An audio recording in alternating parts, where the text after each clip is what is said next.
მგონი შემთხვევით ჩემმა შვილმა კატის ბეწვი გადაყლაპა. რამდენად საშიშია.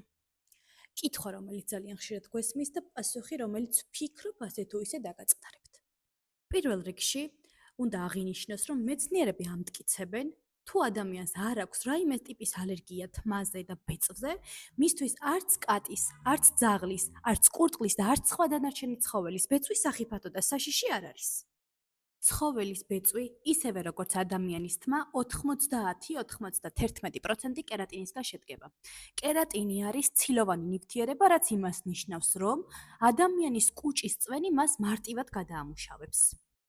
შესაბამისად, თმის გადაყლაპვამ ერთადერთი და ყველაზე მძიმე შემთხვევაში, რაც შეიძლება გამოიწვიოს, არის კუჭის გაღიზიანება, მაგრამ მოიცადეთ, სულ ეს არ არის. საშიში არის არა თმა და არა ბეწვი, არამედ ის დაავადებები, რომლებიც შეიძლება ამ ბეწვზე იყოს მოხვედრილი.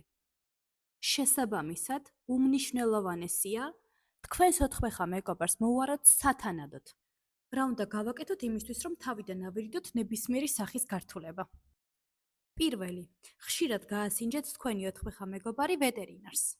მეორე, ზედმიწევნით დაიცავით ვეტერინარის რეკომენდაციები.